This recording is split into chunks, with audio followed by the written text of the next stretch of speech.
बच्चे के रूप में थे, उनको गोदी में उठा लिया, घर लेकर आ गई, घर में लाई, भोलेनाथ जी से कहा कितना सुंदर बालक है। शंकर भगवान तो आंख ही नहीं खोले, काय को देखूं। भगवान बोले बापी छोड़ी, अब बीवी कह रहा हूं, नहीं मैं तो नहीं छोड़ू, उसकी मां आएगी जब दूंगी। भगवान विष्णु गोदी में। अब शंकर पार्वती का नियम था, रोज शाम के समय घूमने जाते थे। 33 कौटी देवताओं में केवल एक देव अधिदेव महादेव एक ऐसे हैं जो प्रतिदिन अपनी पत्नी के साथ घूमने के लिए जाते हैं, प्रतिदिन। अच्छा, इनको देख के लक्ष्मी बहुत कुड़ती थी अंदर से। लक्ष्मी हमेशा भगवान विष्णु उसके देख लो वो चल दिए घूमने, उनको देखो रोज की रोज घूमने जाएं और तुम मुझे कहीं नहीं लेके जाओ। कभी कभी तुमसे भी बोलती होगी, देख ले। तो एक बार भगवान विष्णु ने लक्ष्मी जी से कहा चल तुझे मैं भी तेरे घुमाने ले चलूं, चल अब भी चल। लक्ष्मी जी तैयार होने गई, आते आते बैकुंठ की 24 खिड़कियां बंद करी, 8 दरवाजे बंद करे, शाम हो गई। आते सी बोली अब तो अंधेरा हो गया। भगवान बोले अब तू बता क्या करना, तो कि कल चलेंगे। तो लक्ष्मी जी ने भगवान शंकर विष्णु से पूछा ये बताओ, शंकर भगवान पार्वती जी से यूं कहते कि चल, और पार्वती उठ के चल दी थी, ना ताला लगाती, ना चाबी लगाती, ना कुछ देखती, ना भालती, ना खिड़की बंद करे, ना दरवाजा बंद करे, और उठ के चल दे। तो भगवान विष्णु बोले ताला चाबी वहां लगाई जाए जिसके यहाँ हो, क्या हो, तो कहीं भी तो नहीं है, तो कहीं लगा। तो क्या शंकर जी क्या कुछ नहीं है? भगवान विष्णु बोले थोड़ा बहुत सामान होगा, तो थोड़ा बहुत होगा तो कोई का चुरा के ले जाए तो भगवान विष्णु बोले उनके यहाँ चौकीदार छोड़ के जाए ना, तो उनके यहाँ इतना पैसा कि चौकीदार नहीं, चौकीदार पैसे वाला नहीं है, वो तो गले में से उतार के बब्बा को रख के चले जाए। किसी के बाप में दमो तो घुस के बता, कौन जाए उनके घर में? अब घुसे तो घुसे कौन? या तो बब्बा अंदर या तुम अंदर, दो में से। अब माता पार्वती को शंकर भगवान लेकर जाने लगे। पार्वती ने पूछा इसका क्या करें प्रभु? भगवान ने कहा छोड़ दे अंदर। अंदर छोड़ दिया, दरवाजा लगा दिया, कुंडी लगाकर माता पार्वती शंकर जी के साथ भ्रमण पर गई। वापिस लौटकर माता पार्वती जब आई, दरवाजा खोलने लगी, दरवाजा नहीं खुले। खूब धकाया, दरवाजा नहीं खुले। खूब हवाई लगे, दरवाजा नहीं खुले। तब माता पार्वती को क्रोध आया। भोलेनाथ जी से कहा प्रभु अंदर कोई जरूर है। शंकर भगवान बोले कौन है अंदर? दरवाजा खोलो। नहीं खोले। पार्वती ने कहा दरवाजा खोल दे नहीं तो श्राप दे दूंगी। इतने में भगवान विष्णु और लक्ष्मी दरवाजे से बाहर निकले। निकल कर बोले हे भोलेनाथ, ये घर बद्रिकाश्रम हमको अच्छा लग रहा है, दे दीजिए।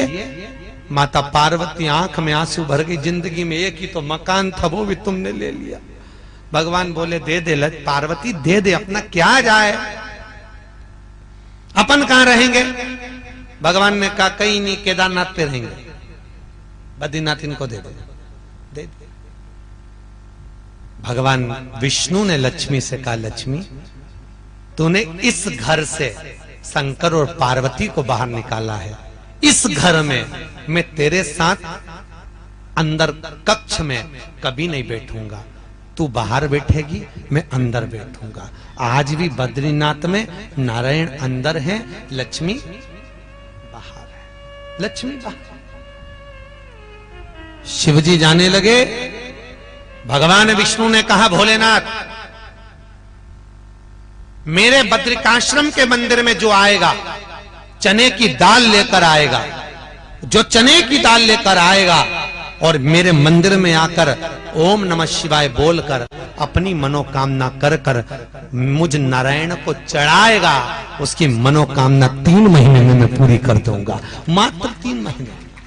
आज भी नियम है, बद्रीनारायण में क्या चढ़ती है? बोलो जम के क्या चढ़ती है? चने की दाल। और क्यों चढ़ती है? कामना। चने की दाल समर्पित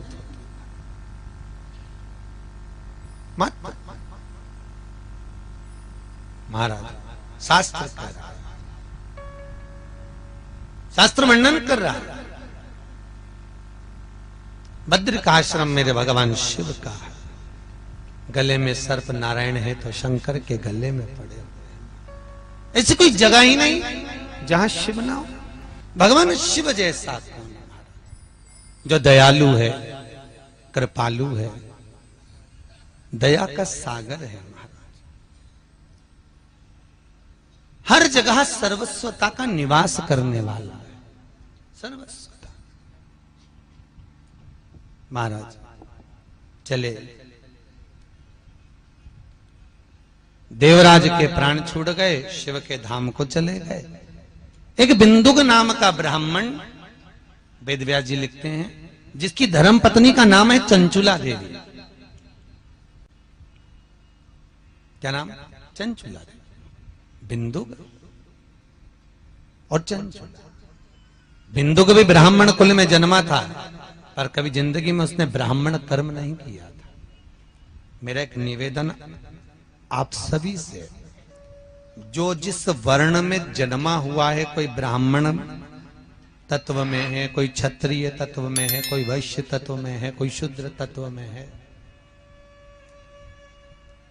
भगवान ने आपको यदि जन्म दिया है तो शिव महापुराण की कथा कहती है, अपने वर्ण के अनुसार एक बार जिंदगी में एक कर्म जरूर करो।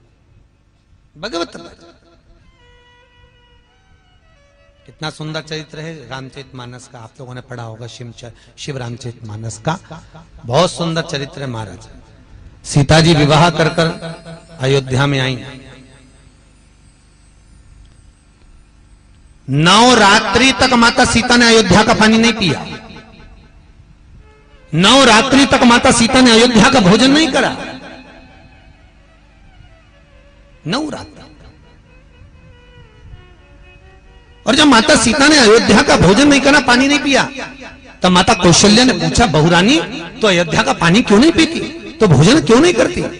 सीता जी कहती है, मां मेरा मन नहीं करता। सुमित्रा जी ने आकर पूछा, ए बहू तो अयोध्या का पानी क्यों नहीं पीती, भोजन क्यों नहीं करती? नहीं मां, बस वैसे। एक दिन कैकेयी आ गई। कैकेयी ने आकर पूछा, बहू तो अयोध्या का पानी क्यों नहीं पीती, भोजन क्यों नहीं करती? तब माता सीता ने कहा, मां मेरे पिता जनक जी कहते थे, जिस घर में भांजे की हत्या हुई हो, उस घर का ना तो पानी पिया जाता है, ना भोजन किया जाता है। बहू वाणी को विराम दे, कैसे शब्द बोल रही है तू? सीता जी बोलती हैं, मैं बिल्कुल सत्य कर रही हूं। वाणी को विराम दे बहू, ये संबोधन ठीक नहीं है। आज तक हमारी अयोध्या में किसी ने किसी को नहीं मारा, और तू करे कि जिस घर में भांजे की हत्या हुई है उस घर का पानी नहीं पिया जाता। अग्नि की बात पूरी अयोध्या में फैल गई। दशरथ जी के कानों में शब्द गया कि मेरी बहू ने भांजे की हत्या का दोष लगाया है। पूछा, दशरथ जी के कानों में शब्द गया। दशरथ जी को वो चरित्र याद आ गया कि मेरी बहू सीता झूठ नहीं बोल रही है। दशरथ जी को वो चरित्र याद आ गया कि जा पहुंचा सरयू तीर, भरन को नीर, विपत्ति का मारा, जल भरने गया बेचारा। श्रवण पानी को आया था, वो जल में तुम भी